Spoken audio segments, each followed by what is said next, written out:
Obrigado, Daniel. Graça e paz, pessoal presente aqui, pessoal que nos assiste.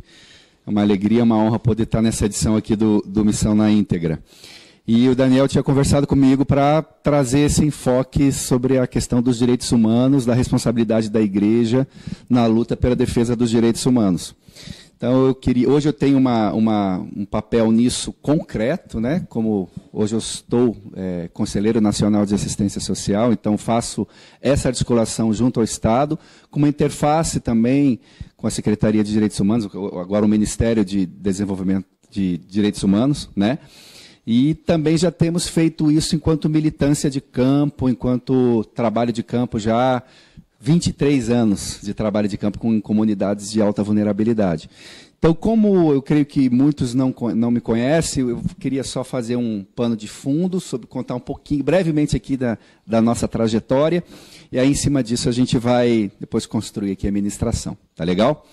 Então, eu venho de Curitiba, recebi um chamado missionário, tudo que eu faço eu entendo como... Estou muito feliz de estar aqui na Missão Kairos, que já é, inclusive, uma missão parceira nossa, do CAD, e eu não conhecia esse espaço, porque eu me considero missionário, sou missionário, nossa equipe se vê como uma equipe missionária. A gente entende que o CAD é uma manifestação, é um instrumento do agir redentor de Deus, assim como várias outras organizações que estão aqui. E a minha primeira experiência missionária foi no leste europeu, logo depois da queda dos regimes comunistas, uma situação de bastante vulnerabilidade, pobreza e miséria e confusão. E naquele contexto que eu fui pregar o Evangelho, há 25 anos atrás, então ainda sem ter tido uma compreensão muito profunda das peculiaridades do meu chamado específico, de como que o meu ministério se delinearia. Eu sabia que eu queria trabalhar na obra de Deus, investir minha vida no reino de Deus. Eu já tinha uma formação, eu sou engenheiro agrônomo, administrador, mas ainda não sabia bem como que seria isso. Mesmo sendo um cristão há vários anos no Brasil, eu nunca tinha sido ensinado sobre a teologia da missão integral. É incrível isso, né? Já trazia uma certa inquietação quando a gente olhava a situação do nosso país, olhava a situação da igreja, o fato de nós sermos a terceira maior comunidade evangélica do mundo, né, alguns dizem, mas sermos um dos 10 países mais desiguais do mundo, um dos 10 países mais violentos do mundo. Isso trazia uma inquietação. Como que pode uma igreja tão forte, tão presente, que não está transformando a realidade social? E o ápice disso, para mim, foi num momento simbólico, no Rio de Janeiro, andando na favela de Vigário Geral, logo depois da chacina de Vigário Geral, alguns vão lembrar disso, quando eu participava da inauguração de um projeto social, e na minha ingenuidade, de 25 anos atrás, muito novo, indo para o campo missionário, né, o que eu percebia, a gente tinha várias autoridades, tinha pessoas não cristãs e tal, eu caminhando na comunidade, eu conversava com um sociólogo não cristão, e eu vendo uma igreja em cada esquina, eu perguntei, e o papel das igrejas aqui na comunidade? E a diferença que elas fazem? Qual a influência das comunidades de fé? Né? E aí ele disse essa frase que eu nunca mais esqueci, e que eu vou botar agora, vou lançar meu terceiro livro agora no começo do ano que vem, vai ser a abertura do livro, vai ser essa. Ele disse, eu não acredito em grupos que falam de amor, mas só ministram as necessidades de seus próprios membros. Eu não acredito em grupos que falam de amor, mas só ministram as necessidades dos seus próprios membros.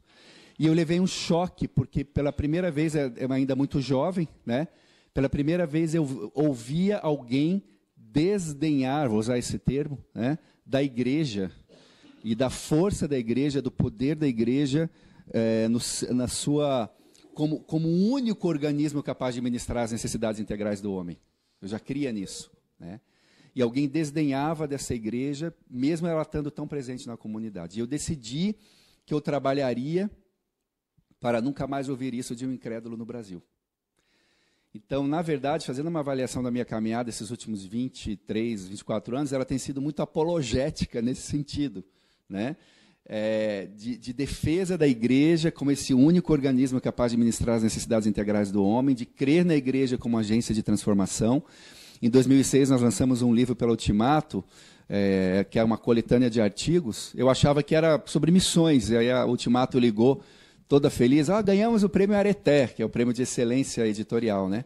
E, para minha surpresa, foi na categoria apologética. Falei, não sabia que eu tinha escrito um livro de apologética, para mim era um livro de missiologia, né? Mas era apologética, por quê? A tese do livro era essa, de que a igreja, de que a fé cristã, ela transforma, ela restaura, ela cria sociedades prósperas, justas, livres, solidárias, de que o cristianismo transforma realidades, de que a igreja é esse instrumento, né, é esse único organismo capaz de ministrar as necessidades integrais do homem.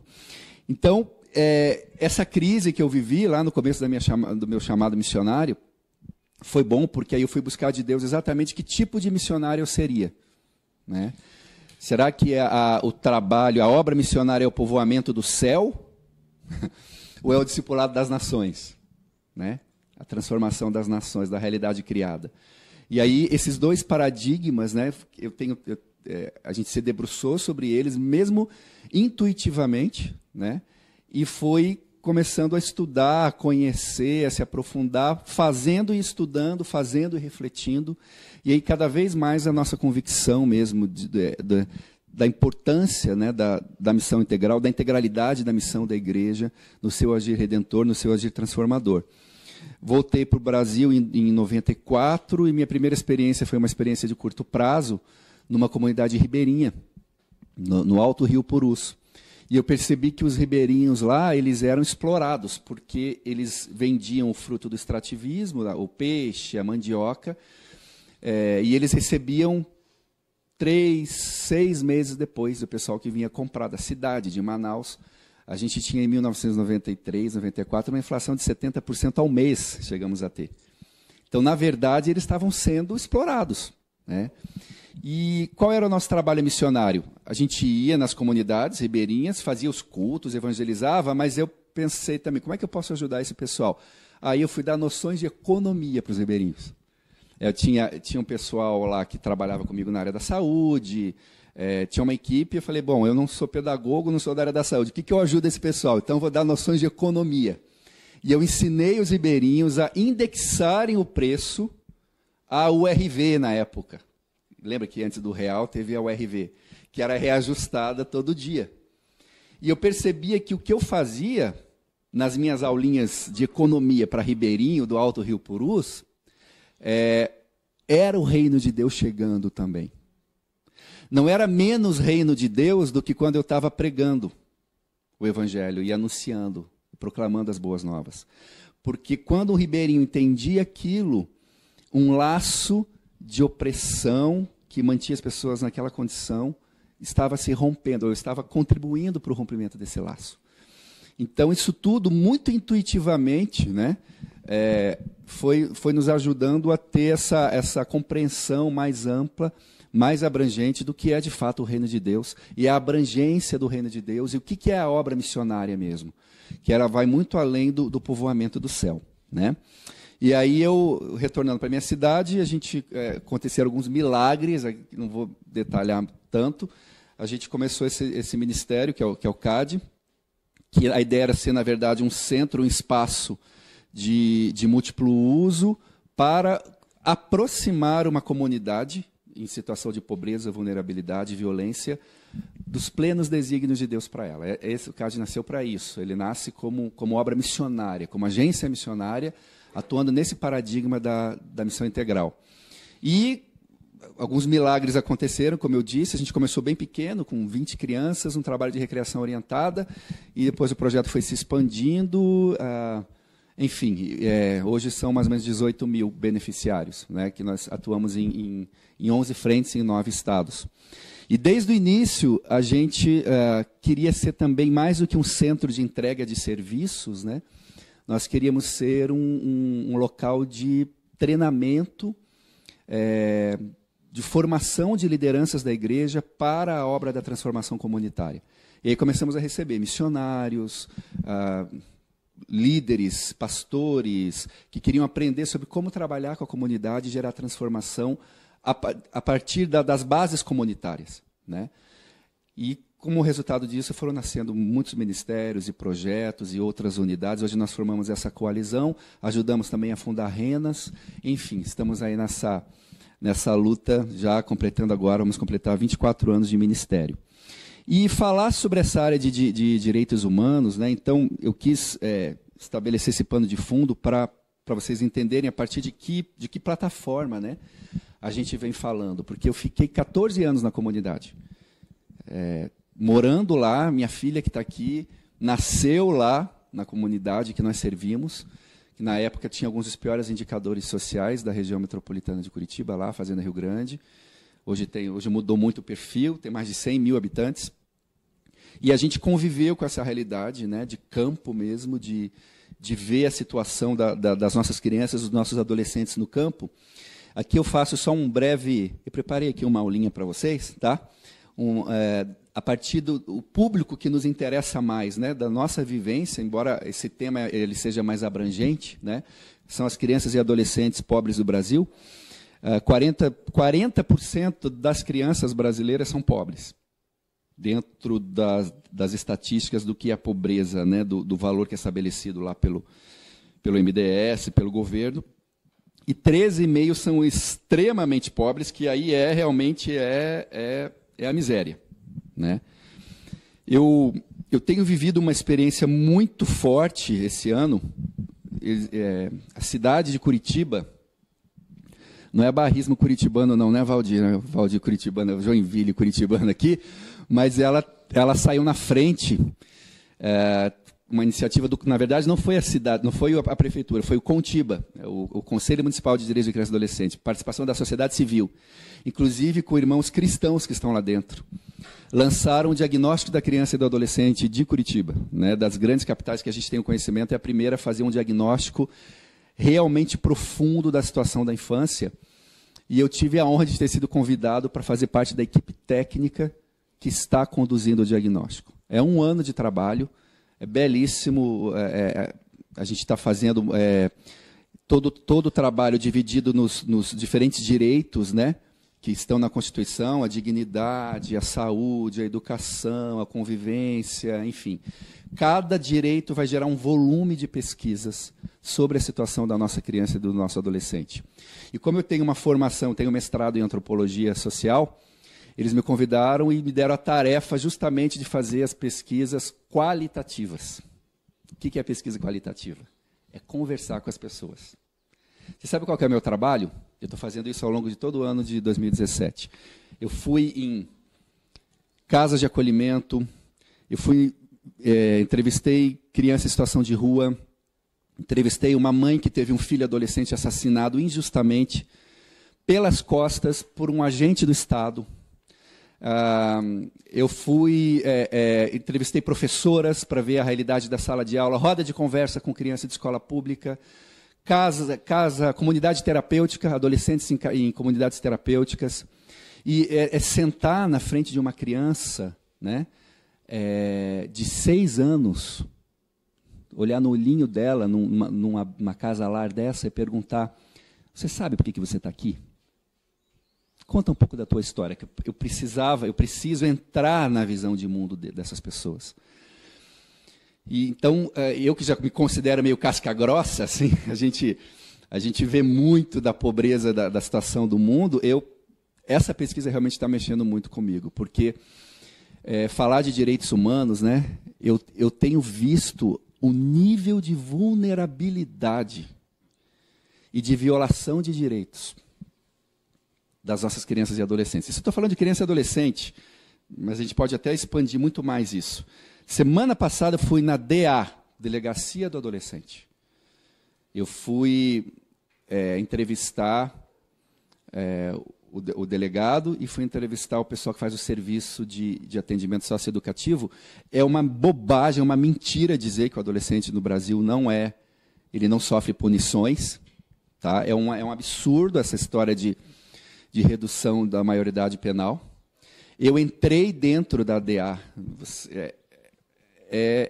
são jaulas, são animais em jaulas, né? Então, eu estou trazendo tudo isso, né? Nós vamos lançar esse diagnóstico em março, vamos abrir para a imprensa, para a prefeitura, para os atores, e o objetivo desse diagnóstico é orientar as políticas públicas. Mas eu estou trazendo isso que é muito fresco, é muito recente na minha vivência. Foi semana passada que eu estive na ADA, anteontem entrevistei o juiz da infância e adolescência, para mostrar que é um tema extremamente relevante, atual e necessário. A nossa criança e o nosso adolescente estão em situação de total vulnerabilidade. Ser adolescente já é estar vulnerável no nosso país, né? A família não está dando conta mínima desse cuidado, porque a nossa sociedade está forjando essa família para um sistema que vulnerabiliza ainda mais essa criança, né? 37,5% dos lares brasileiros são monoparentais, é a mulher que cuida do filho, a mulher tem que trabalhar fora, o filho fica sem esse cuidado, essa supervisão, essa criança está em vulnerabilidade, essa mulher numa situação de pobreza, a droga está dentro da escola, tanto pública quanto particular, a criança está totalmente suscetível a tudo isso, e isso sem falar inúmeras outras questões, né, a questão da violência, do abuso e tal. Então, os equipamentos do Estado não estão dando conta, né, todos os equipamentos públicos, é a mesma história, não dá conta a demanda, precisaria dobrar a equipe. O NUCRIA, que é o núcleo a Delegacia de Crimes contra a Infância e Adolescência, os processos que estão lá, o próprio superintendente da delegacia falou, olha, aqui são processos de 2012, nós estamos indo para 2018. Né? Ou seja, um Estado que não está dando conta da proteção dessa infância e, por outro lado, uma família que também não consegue estabelecer os meios de proteção e uma sociedade que joga sobre esse adolescente a pressão, né, esse jovem, esse adolescente, essa criança, a pressão da competição, do sucesso e da aquisição de bens e serviços. Então, o resultado disso é a situação que a gente vê de completa vulnerabilidade dessa criança e desse adolescente. Isso é só um pano de fundo para mostrar para a gente a pertinência, a importância desse tema dos direitos humanos. E, na mesma veia, né, eu, estando lá fazendo esse trabalho de campo, mas estando em Brasília, num CNAS, você assiste, por exemplo, o completo sucateamento e o corte orçamentário das políticas sociais.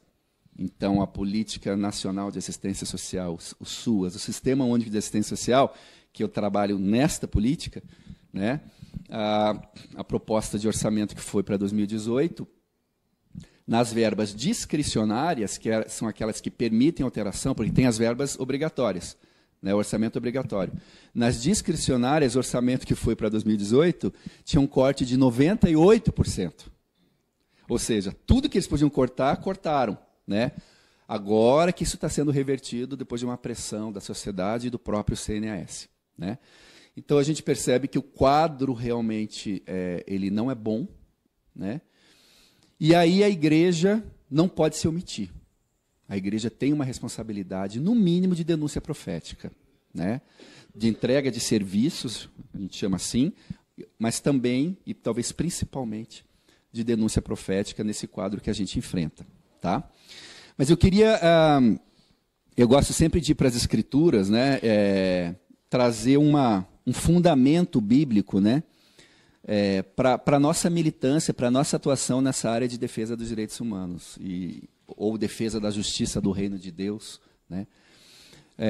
E eu gosto de fazer uma análise abrangente das Escrituras, não vou abrir num texto X ou Y, né, mas agora é um momento oportuno para a gente refletir sobre a própria palavra, aí, os 500 anos da Reforma, né?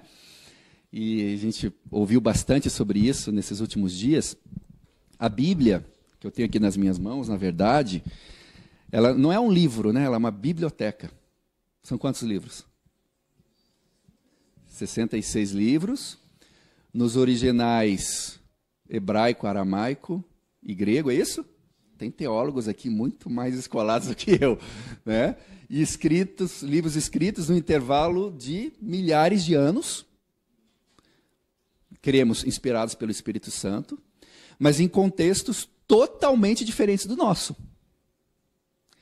Então, nós podemos chegar à conclusão que, embora creiamos no livre exame das Escrituras, como reformados, é isso? A Bíblia não é tão para amadores assim. E eu mostro para vocês experiências que eu tive sobre isso. A primeira dela que me chocou foi quando eu fui... A primeira vez que eu fui para a África foi em 1995. O Mandela tinha acabado de ser eleito presidente. O apartheid tinha caído na África do Sul. E eu fiquei hospedado na casa de crentes brancos, sul-africanos, os afrikaners.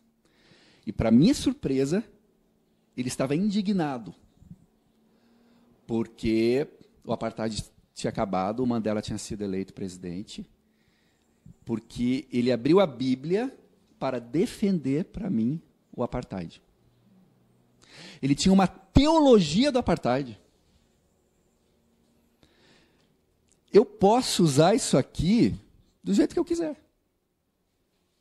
Não é verdade? Outro dia tinha um grande ícone não vou falar evangelho, porque aquilo não é evangelho. Um desses teleevangelistas, tem programa de televisão, estava defendendo, usando a Bíblia, estava defendendo o aborto, por exemplo. Fazendo apologia do aborto naquele texto do salmista, né? Quem dera não tivesse nascido, olha só. Né? Ele pegou uma expressão de subjetividade humana, que Salmos é o ser humano conversando com a sua subjetividade, por isso que a gente gosta tanto de ler Salmos, né? E ele pega um texto daquilo e faz aquilo uma doutrina. Ou melhor, ele quer instruir as políticas públicas com aquele texto da Bíblia. Ele conseguiu jogar no lixo 2000 anos de história de luta da igreja pela sacralidade intrínseca da vida humana. Então, eu posso tirar da Bíblia o que eu quiser. Eu sempre digo, né? Quando a gente se aproxima das Escrituras, nós sempre, necessariamente, usamos óculos. Sempre. E eu não me refiro a esses óculos. Eu me refiro à chamada mediação socioanalítica, né?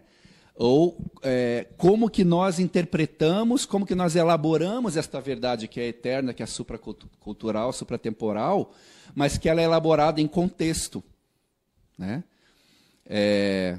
O Antônio Carlos Costa outro dia falou, quando o teólogo norte-americano, o teólogo europeu, ele sai de casa, ele vai para a igreja, no caminho, ele não tem medo de bala perdida, né? Ele não vê uma criança pedindo esmolas na rua, então ele não vai elaborar uma teologia que responda a isso.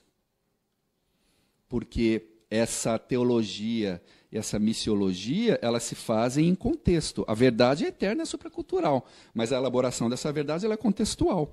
Então, aquele homem que me hospedou na casa dele, na Cidade do Cabo, em 1995, ele adaptava a Bíblia à visão de mundo dele, e não a visão de mundo dele à Bíblia. Ele usava a Bíblia para justificar a maneira como ele dava sentido ao mundo. E não usava a Bíblia para reformar esta própria visão. E não é isso também, eu faço uma leitura, não seria isso a própria teologia da prosperidade? Que é você usar a Bíblia para sacralizar o sistema capitalista, atendendo às demandas de ascensão social da classe média, enfim, e transformando Deus num Papai Noel cósmico.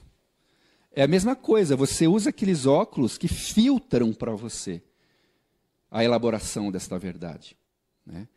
E nós temos hoje no nosso meio esses filtros. As pessoas usando a palavra para os fins mais absurdos. Bom, historicamente não precisamos nem citar exemplos. A Bíblia foi usada para justificar o sistema escravocrata, né? Então fica para nós uma pergunta. Qual seria, com que óculos devemos nos aproximar das Escrituras, então? Qual seria essa chave hermenêutica, a mediação socioanalítica? Vamos chamar de chave hermenêutica ou chave interpretativa, né? O que traz uma visão equilibrada, abrangente e aceita historicamente pelos pensadores, pelos pais da igreja, pelos grandes líderes da história da igreja, nessa grande construção histórica, né? Qual seria, então, esse tema central das Escrituras? O que dá sentido ao todo? O que não faz alguém pegar uma coisinha isolada como essa e criar uma doutrina, como essa história do aborto, né? E eu entendo e tenho aprendido que é o reino de Deus. A teologia do reino. É você compreender o que é esse oniabrangente reino de Deus, entendido como governo de Deus, né? O governo de Deus sobre todas as dimensões da vida. A resposta total de Deus à necessidade total do homem. Por quê? A finalidade última de qualquer ação da igreja, de qualquer ministério, sempre será para que Deus governe, para que o reino venha. Para que existe a missão Kairos? Para que Deus governe. Para que a gente dá o dízimo? Para que Deus governe. Para que tem trabalho com crianças, escolinha dominical? Para que Deus governe.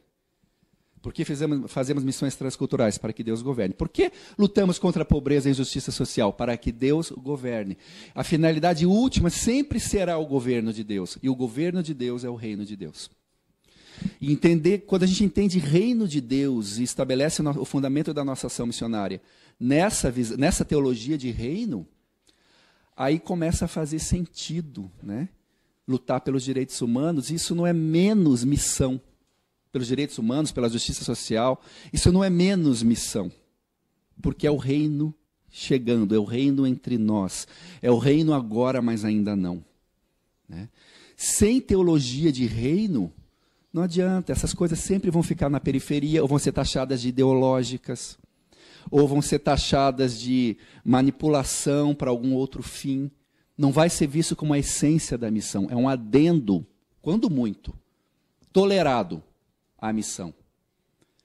Então precisamos de uma teologia de reino de Deus, entendendo o reino como governo total de Deus. E num paradigma mesmo reformado, criação, queda e redenção. É o que dá sentido às Escrituras. É o que dá sentido ao mundo.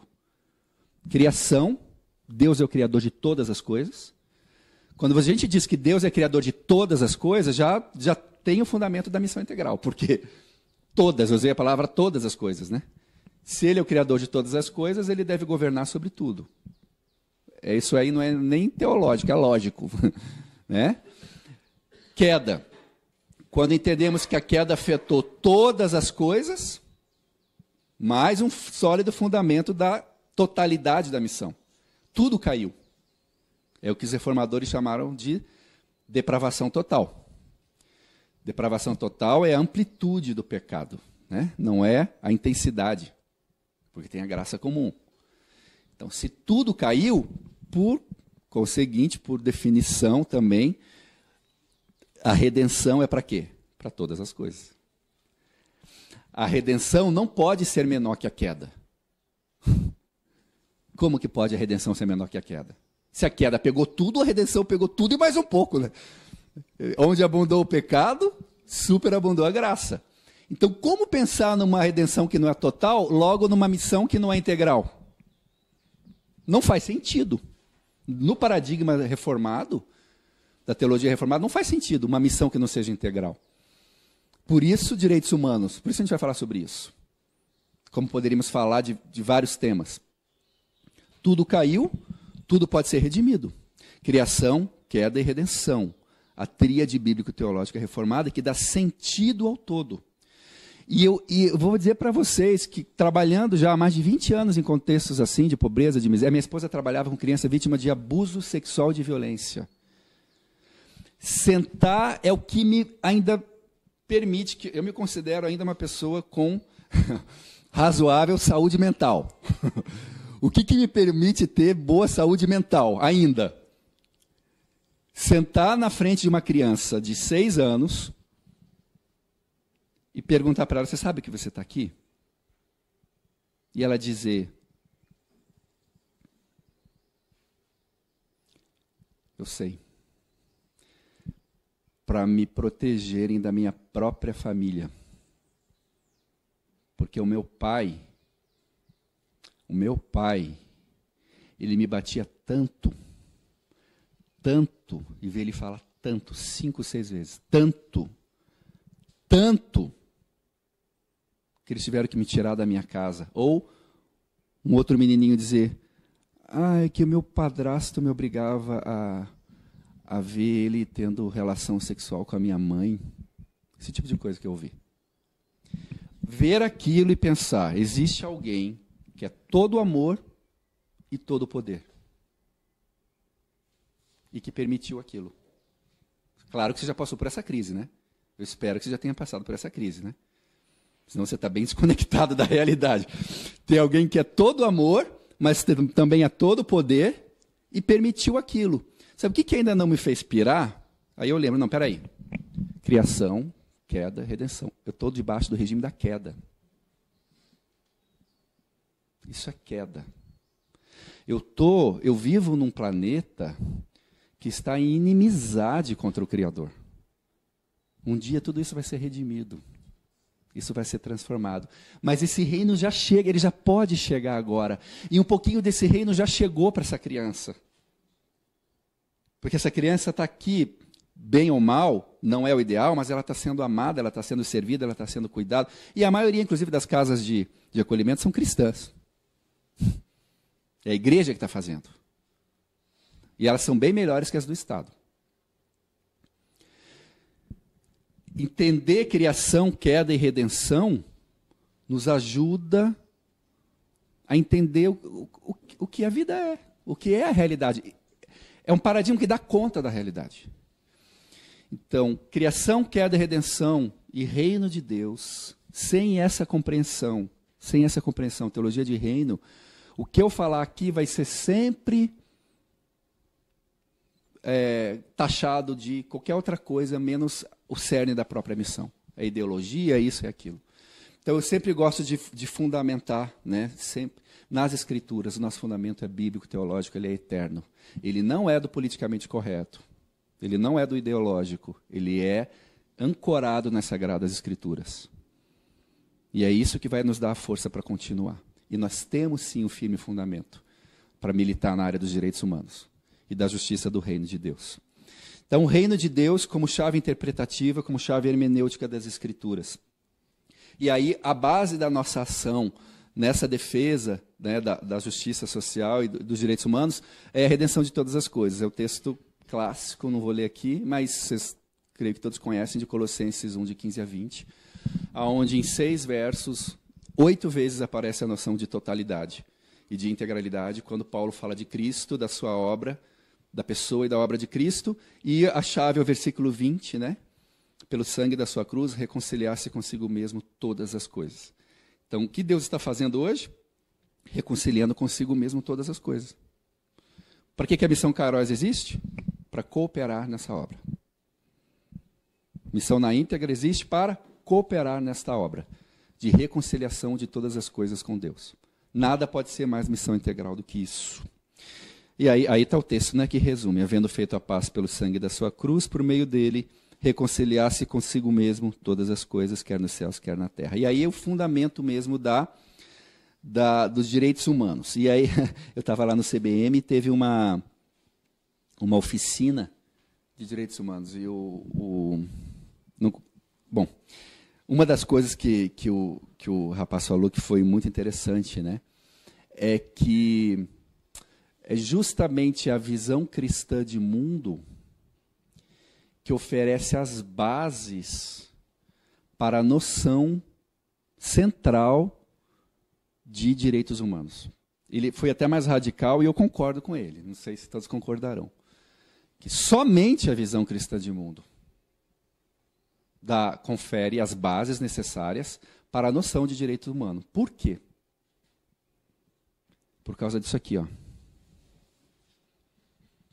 Criou Deus, pois, o homem à sua imagem, a imagem de Deus o criou. Homem e mulher os criou. Como é que é o nome disso, bonitinho, o nome lá no latim, lá? Imago Dei.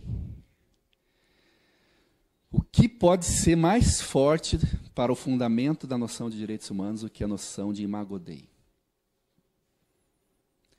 Em todo ser humano está refletida a imagem de Deus. Não importa quanto que o pecado já corrompeu essa vida. Se é gente, reflete a imagem de Deus. Não precisava falar mais nada. Aqui eu já tenho todo o fundamento do serviço e da ação incondicional, preste atenção, da igreja na defesa dos direitos humanos. Eu fiquei horrorizado vendo aqueles adolescentes lá, acorrentados naquelas jaulas. Aí alguém sempre vai dizer, mas ele não sei o quê, mas ele matou, mas ele não sei o quê, mas estuprou, mas... É gente. É. Não importa, é incondicional. Merece todo o nosso respeito, apreço, cuidado. Porque em cada ser humano está a imagem de Deus, portanto, toda a vida humana é intrinsecamente sagrada. Só quem deu a vida pode tirar a vida, e nós devemos valorizar aquela vida. Tá? Imago Dei. Nenhuma outra visão de mundo vai trazer esse nível de radicalidade nessa compreensão do que é um ser humano.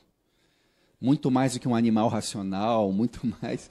O ser humano é a própria imagem de Deus, a própria imagem do Criador.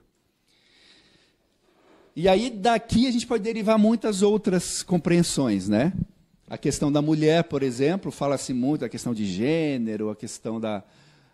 existe um feminismo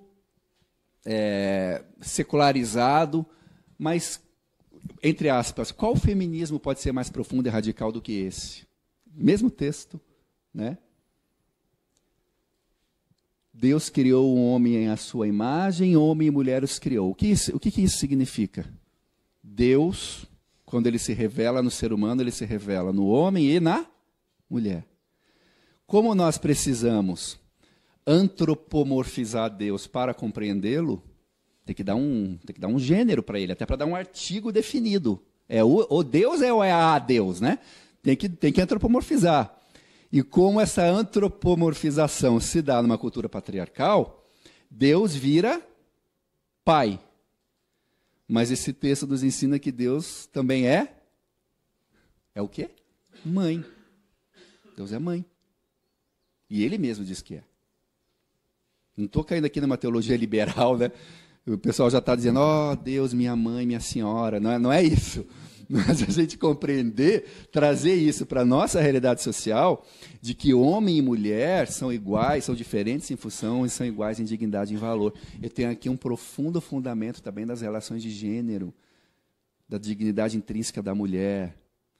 Na maioria das culturas, a mulher ela é inferiorizada, inclusive na nossa. A mulher ganha 70% do que o homem ganha, fazendo as mesmas tarefas. Certo? Existe uma naturalização da maldade da mulher, inclusive no diagnóstico da criança e adolescente. Sabe quem está lá como principal agente violador da criança? Sabe quem mais maltrata as crianças? A mãe. Só que quando a gente foi ver, não é que é a mãe, é que quando a criança é negligenciada, os atores do sistema de garantias de direitos naturalizam a mulher como responsável pelo cuidado, portanto, pela negligência. Bem interessante. Né? Existe a crença de que a mulher é mais pecaminosa, uma série de questões, inclusive fortalecido pela religião. Né? A gente tem aqui um firme fundamento para a equidade de gênero. Tudo isso está relacionado com direitos humanos, mas é da ordem criacional. Não foi um documento que alguém erigiu, apenas. É importante erigir documentos. Mas isso vem da ordem criacional, isso é Gênesis 1.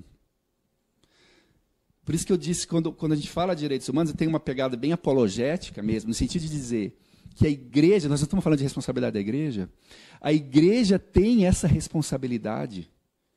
Ela tem isso Ela tem essa teologia, ela conhece essa ordem criacional. A igreja que está na vanguarda dessa temática dos direitos humanos. É ela que sabe que o ser humano foi criado à imagem de Deus, não é um animal racional que vai apenas que vai sendo evoluído ao acaso, com mutações genéticas. Interessante que o humanismo secular, ao negar Deus e colocar o homem no centro, ele entroniza o ser humano. Não teremos deuses que governem sobre nós. O homem é a medida de todas as coisas. Manifesto Humanista, 1913. Acaba sendo o que mais destrói o homem, né? E a visão cristã, que coloca o homem no seu devido lugar, acaba sendo o que mais dignifica esse próprio homem, porque o coloca como a imagem do Criador. A igreja deveria estar na temática da vanguarda, né, dos direitos humanos, por ter justamente essa compreensão. O papel do ser humano como co-criador, ou como co-gestor, como mordomo da criação, que aqui é o mandato cultural de Gênesis 1:26. O dar nome aos animais representa isso, a capacidade do ser humano, né, de criar a própria história. Isso aqui a gente ensina muito nas comunidades. Qual é o princípio que está por trás de um Deus que trouxe os animais do campo e as aves dos céus ao homem para ver como este lhe chamaria, e o nome que o homem desse a todos os seres viventes, este seria o nome deles. Quer dizer que Adão dá um nome para um animal e Deus chama daquele nome. Tem um princípio muito importante aí também, de mandato cultural, né, do ser humano como gestor, aqui, o ser humano sendo valorizado, né, o ser humano como co-criador, a coroa da criação. O próprio Deus, num certo sentido, se vulnerabiliza diante desse homem. Mesmo que o homem desse um nome que Deus não acha tão bonito, Deus chama desse nome. É o que o texto diz. E um outro aspecto interessante também, que tem a ver com a visão cristã na relação com os direitos humanos, está nesse quadrinho aqui. Eu vou explicar. Que é a natureza do homem, e esse quadro aqui tem a ver com a questão do poder, das relações de poder numa sociedade, com a dimensão da política mesmo, que é a esfera da política, que é a esfera das relações de poder. A visão cristã, o teísmo judaico-cristão, em contraposição ao animismo, ao secularismo, apresenta uma visão muito peculiar do ser humano, que vai vai influenciar diretamente a maneira como a igreja lida com essas questões do poder ou de quem exerce poder numa determinada sociedade. Por quê? No animismo, o ser humano é espírito, né? No secularismo, ele é boca e estômago, ele é consumidor, ele é um animal racional. Um feto é células e tecidos. É o corpo humano apenas. Mas uma coisa interessante no secularismo, né? O que essa auréolazinha aqui representa?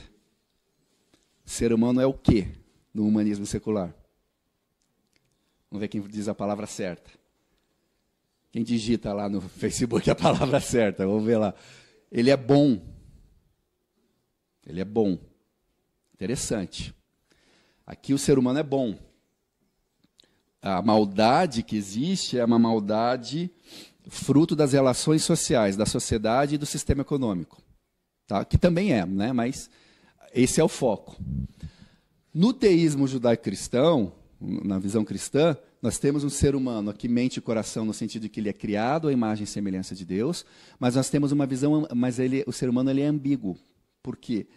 Apesar dele ele é a imagem de Deus, mas ele é mal no sentido de que existe o pecado. Então, aí que veio aquela frase se eu não me engano, era dos reformadores. O poder corrompe, o poder absoluto corrompe absolutamente. Né? Então, essa foi justamente esta compreensão da realidade, da vida real, a vida como ela é, que é assim mesmo, que faz com que sociedades cristãs, na visão cristã de mundo, hajam mecanismos de proteção da comunidade contra aqueles que exercem o poder. Porque nós sabemos que muito poder concentrado é perigoso. Né? Porque o ser humano tem a tendência de oprimir no exercício desse poder. Né? Para mim, é justamente a falta desse princípio que gerou muitos problemas na arena política, inclusive no Brasil, porque o prefeito foi evangélico, foi eleito. Ele é tido como... Há um messianismo. Né? E esse cara não foi fiscalizado. É o chamado sistema de, no inglês, checks and balances, pesos e contrapesos, ou seja, tem que ter maneiras de frear quem tem poder. Tá? Isso tem a ver com a questão dos direitos humanos também. Ninguém pode ser livre para sair tomando decisões como quer. Por quê? Porque na visão cristã, nós não somos ingênuos com relação à capacidade que o homem tem de exercer a maldade. Por isso, as sociedades cristãs têm, em geral, historicamente, principalmente as influências da Reforma, tendência a serem mais democráticas, a ter uma distribuição maior de poder. O sistema de governo eclesiástico ele é mais descentralizado, isso influencia o sistema de governo civil. Ditaduras não são aceitas. Né? Por quê? Porque nós somos contra a concentração, todo tipo de concentração de poder. Isso tanto na esfera eclesiástica quanto do governo civil. Está fazendo sentido para vocês? Isso tem a ver com o que a gente está falando aqui. A proteção da comunidade sobre aqueles que exercem poder. Isso tudo vem desse fundamento da visão cristã de mundo. Tá? E aqui, rapidamente, só... Quando a gente fala de direitos humanos, a gente fala também de relação com o Estado. Né? Logicamente, a gente está falando da nossa relação, da nossa influência sobre o Estado. E aí eu trago para vocês, isso aqui é de Paul Freston, tá? A gente usa bastante lá na Aliança Evangélica. As 3 tradições protestantes da relação do reino de Deus com o domínio da política. Então, no primeiro, o reino de Deus e o domínio da política como antagônicos. Tá? Mas mesmo nesses círculos, você tem igreja até abrindo partido político aí, né? Eles entram lá, a igreja tem que entrar lá, meio como de subversivamente, para chegar lá e defender os interesses da igreja. Nessa matriz 1 é essa a visão. Tá? E não a justiça do reino de Deus. Na segunda, reino de Deus e domínio da política como 2 reinos separados e justapostos. Os 2 são importantes, mas um é terreno, o outro é celestial, mais ou menos assim. Eles são justapostos. E uma terceira, que é uma visão reformada, tá? Reino de Deus penetrando, influenciando e transformando o domínio da política como manifestação do senhorio cósmico de Cristo. E aí, 1, 2 ou 3? Eu vou no 3, tá? Não tem sentido falar de missão integral, de senhorio de Cristo, de reino de Deus, de governo total de Deus, se não for o 3. Então, quando a gente fala de direitos humanos, lutando pelos direitos humanos, a gente está falando dessa terceira visão, aonde não pode existir uma área, quebrando o pensamento evangélico de senso comum, não pode existir uma área que está tão corrompida assim que o reino de Deus e que o sacrifício redentor de Cristo não possa redimir. Maurício, mas a política é muito corrompida, não dá para crente mexer com isso, não. Então, eu só digo o seguinte. Então, meu querido, você está dizendo que tem alguma coisa que está tão corrompida que o sacrifício redentor de Cristo não é poderoso o suficiente para redimir, é isso? Você está limitando o sacrifício de Cristo? Aí a pessoa já fica preocupada. Né? Você está limitando o sacrifício de Cristo na cruz? O poder redentor? Então, quando a gente fala de luta pelos direitos humanos, a gente está falando dessa visão. Porque senão, não vou nem falar de luta pelos direitos humanos, de ação política da igreja, eu posso fazer nas outras 2. E é aí que a gente tem uma série de equívocos e problemas. Né? E que têm sido recorrentes no Brasil e no mundo. A Guatemala elegeu seu primeiro presidente evangélico, primeiro presidente evangélico da América Latina. Desastre. A Zâmbia elegeu um pastor presidente. Foi um desastre. Sabe por quê? Ele não foi fiscalizado. Confusão de esferas. Entrega a chave do país para os pastores. Nada a ver isso. Entregar a chave da cidade para os pastores. A gente está confundindo autoridade temporal, autoridade espiritual. Uma série de confusões da relação da igreja com o domínio da política. Vamos lá. Aqui, só para... São exemplos não brasileiros, mas eu acho que eu gosto de citar porque nos inspiram, né?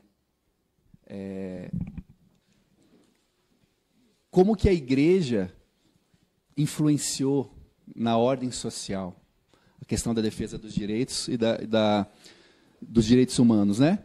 A própria noção de educação universal veio da fé cristã. Toda criança na escola é uma política pública, né? Isso é visão cristã de mundo. Todo crente é o sacerdote. Se todo crente é o sacerdote, todos têm que conhecer a Bíblia. Para conhecer a Bíblia, todos têm que aprender a ler. O primeiro grande movimento de alfabetização universal foi um movimento como resultado da Reforma.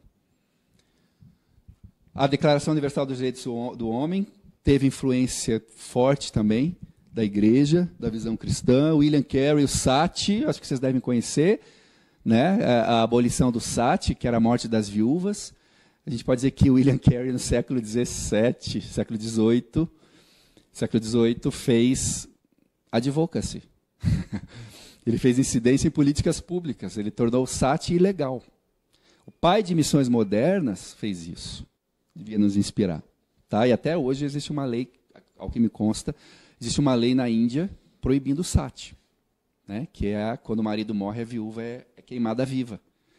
Então a gente vê uma preocupação, foi influência de um missionário cristão abolir esse costume a partir de uma visão de direitos da mulher, de direitos humanos, da sacralidade intrínseca da vida humana. São exemplos históricos que nos inspiram, né? A própria abolição da escravatura, com William Wilberforce e outros que a gente pode citar. E no Brasil temos também alguns exemplos pontuais de pessoas que atuam nessa área. Tá? A base da nossa atuação, então, na defesa dos direitos.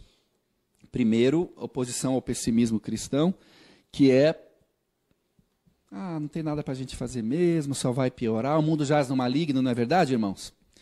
O mundo jaz no maligno, a Bíblia diz que só ia piorar. Aquela coisa de que limita o papel da igreja e reduz a missão da igreja à esfera, entre aspas, religiosa, e reduz a fé cristã a uma experiência mística, individual e subjetiva. E não ao discipulado da nação. Tá? E aí o John Stott disse, né, que o pessimismo cristão carece de fundamento histórico.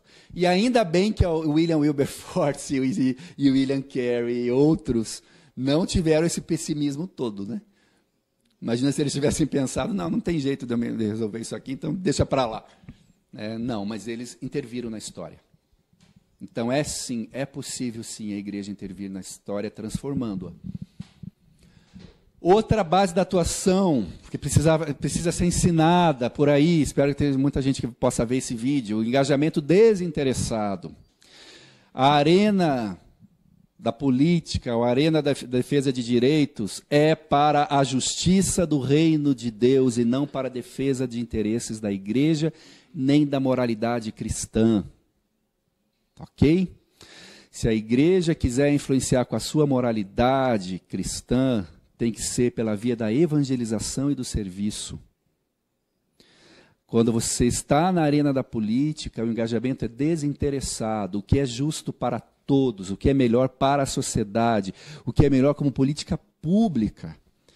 Então, quando o ator social cristão ele vai para essa esfera, para esse mundo de defesa de direitos da arena da política, ele vai no engajamento desinteressado.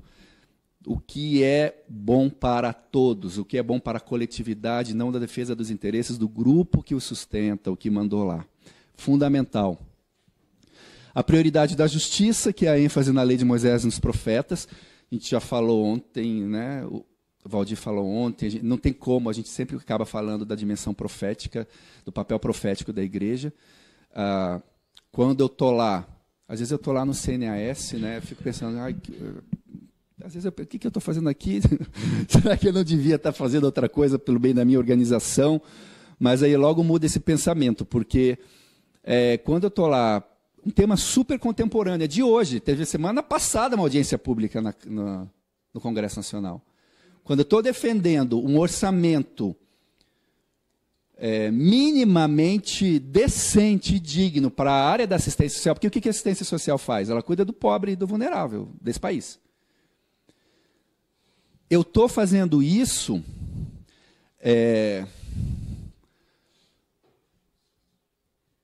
porque em Israel, quando Deus estabeleceu uma ordem social, não era ser bonzinho, era lei, era da linguagem dos direitos. Cuidado da viúva, do órfão e do estrangeiro. Quem é a viúva, o órfão e o estrangeiro? Os mais vulneráveis daquele tempo. Quem são os nossos mais vulneráveis? É o BPC, o Benefício de Prestação Continuada para o Deficiente, do Brasil? É o cuidado do refugiado? É a criança? Para isso aí faz sentido para mim.